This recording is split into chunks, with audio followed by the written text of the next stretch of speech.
ದೇಶದ ಗಡಿಯಲ್ಲಿ ನಿಂತು ನಮ್ಮ ದೇಶವನ್ನ ಕಾಪಾಡಿದ ಸೈನಿಕರಿಗೆ ನ್ಯಾಯ ಸಿಗ್ತಾ ಇಲ್ವಾ ಅನ್ನುವಂತಹ ಪ್ರಶ್ನೆ ಈಗ ತೀರ್ಥಹಳ್ಳಿಯಲ್ಲಿ ಕೇಳಿಬರ್ತಾ ಇದೆ.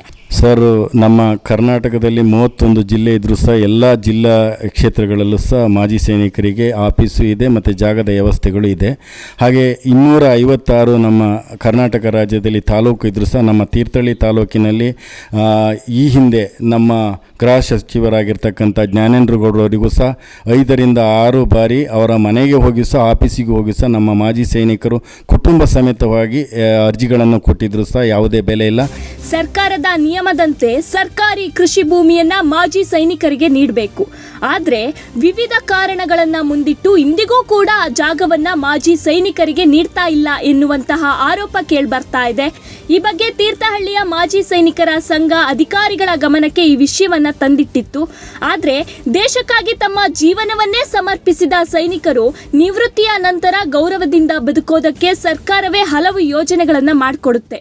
ನಾವು ಹಿಂದೆ ಎಷ್ಟೋ ಕಡೆ ನಾವು ಕ್ಷೇತ್ರಗಳನ್ನು ಹೊರಗಡೆ ನೋಡಿದಾಗ ಎಲ್ಲ ಕ್ಷೇತ್ರಗಳಲ್ಲೂ ಸಹ ಮಾಜಿ ಸೈನಿಕರಿಗೆ ಸಂಘಕ್ಕೆ ಗಟ್ಟಿಯಾದ ಒಂದು ಆಫೀಸ್ ಇದೆ ಮತ್ತು ಜಾಗದ ವ್ಯವಸ್ಥೆಗಳು ಮಾಡಿದ್ದಾರೆ. ನಮ್ಮಲ್ಲಿ ಇಷ್ಟೊಂದು ಜನ ರಾಜಕಾರಣಿಗಳಿದ್ದರೂ ಸಹ ನಮಗೆ ಯಾವುದೇ ಒಂದು ಆಫೀಸು ಇಲ್ಲ ಮತ್ತು ಜಾಗದ ವ್ಯವಸ್ಥೆ ಇಲ್ಲ.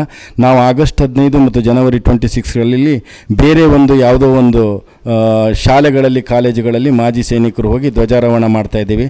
ಇದು ಬೇಸರದ ಸಂಗತಿಯಾಗಿ ಇದಾಗ್ತದೆ. ಯಾಕೆಂದರೆ ಸ್ವಾತಂತ್ರ್ಯ ಬಂದು 79 ವರ್ಷ ಆದರೂ ಸಹ ನಮಗೆ ಯಾವುದೇ ಒಂದು ನೆಲೆ ಇಲ್ಲದ ಪರಿಸ್ಥಿತಿ ಇರೋದ್ರಿಂದ ನಮಗೆ ತುಂಬ ನೋವಿನ ಅಂಶ ಈ ತೀರ್ಥಹಳ್ಳಿ ತಾಲೂಕಿನಲ್ಲಿದೆ. ಮತ್ತು ಎಲ್ಲಿ ನೋಡಿದ್ರು ಸಹ ನಾವು ಸೈನಿಕರು ಹಾಗೆ ಹೀಗೆ ಅಂತ ಮಾತಾಡ್ತಾರೆ ಭಾಷಣಗಳಲ್ಲಿ ಎಲ್ಲ ಕಡೆನೂ. ಆದರೆ ನಮಗೆ ಯಾವುದೇ ಸಹ ಗ್ರೌಂಡ್ನಲ್ಲಿ ಯಾವುದೇ ಒಂದು ಜಾಗದ ವ್ಯವಸ್ಥೆಗಳನ್ನು ಮಾಡಿಲ್ಲ. ಆದರೆ ಆ ಯೋಜನೆಗಳು ಕಾಗದದಲ್ಲೇ ಉಳಿತಾ ಇದೆ. ಮಾಜಿ ಸೈನಿಕರು ಈ ಬಗ್ಗೆ ಅಸಮಾಧಾನವನ್ನ ವ್ಯಕ್ತಪಡಿಸಿದ್ದಾರೆ. ಇನ್ನೊಂದು ಪ್ರಮುಖ ವಿಷಯವೇನಂತಂದ್ರೆ 2013ರಲ್ಲಿ ತೀರ್ಥಹಳ್ಳಿಯಲ್ಲಿ ಮಾಜಿ ಸೈನಿಕರ ಸಂಘ ಸ್ಥಾಪನೆಯಾಗಿತ್ತು. ಆ ದಿನದಿಂದ ಇಂದಿನವರೆಗೂ ಕೂಡ ಹಲವು ಶಾಸಕರಿಗೆ ಮನವಿ ಸಲ್ಲಿಸಿದ್ರು ಸಂಘಕ್ಕೆ ಸರ್ಕಾರದಿಂದ ಪ್ರತ್ಯೇಕ ಕಚೇರಿ ಒದಗಿಸಿಲ್ಲ ಅಂತ. ಆದರೆ ಈವರೆಗೂ ಕೂಡ ಸಂಘಕ್ಕೆ ಸರ್ಕಾರದಿಂದ ಪ್ರತ್ಯೇಕ ಕಚೇರಿ ಸಿಗ್ಲೇ ಇಲ್ಲ ಅನ್ನುವಂತಹ ಬೇಸರ ಈಗ ಸೈನಿಕರು ವ್ಯಕ್ತಪಡಿಸ್ತಾ ಇದ್ದಾರೆ. ದೇಶದ ಗಡಿಯಲ್ಲಿ ನಿಂತು ದೇಶವನ್ನ ಕಾಪಾಡಿದ ಸೈನಿಕರಿಗೆ ಈ ರೀತಿ ನಿರ್ಲಕ್ಷ್ಯ ಆದ್ರೆ ಸಾಮಾನ್ಯ ಜನರ ಪರಿಸ್ಥಿತಿ ಹೇಗಿರಬಹುದು ಅನ್ನುವಂತಹ ಪ್ರಶ್ನೆ ಈಗ ಸಾರ್ವಜನಿಕ ವಲಯದಲ್ಲಿ ಕೇಳಿಬರ್ತಾ ಇದೆ. ಈ ಹಿನ್ನೆಲೆಯಲ್ಲಿ ಸರ್ಕಾರ ಹಾಗೂ ಸಂಬಂಧಪಟ್ಟ ಅಧಿಕಾರಿಗಳು ತಕ್ಷಣ ಕ್ರಮ ಕೈಗೊಂಡು ಮಾಜಿ ಸೈನಿಕರಿಗೆ ನೀಡಬೇಕಾದಂತಹ ಭೂಮಿಯನ್ನ ಹಂಚಿಕೆ ಮಾಡಬೇಕು. ಹಾಗೇನೆ ಸಂಘಕ್ಕೆ ಪ್ರತ್ಯೇಕ ಕಚೇರಿ ಒದಗಿಸಬೇಕು ಅಂತ ಮಾಜಿ ಸೈನಿಕ ಸಂಘ ಆಗ್ರಹಿಸಿದೆ. ಇನ್ನು ಈ ಬಗ್ಗೆ ಅಧಿಕಾರಿಗಳು ಯಾವ ರೀತಿಯ ಕ್ರಮ ಕೈಗೊಳ್ತಾರೆ ಅನ್ನೋದನ್ನ ಕಾದ್ ನೋಡಬೇಕಾಗಿದೆ.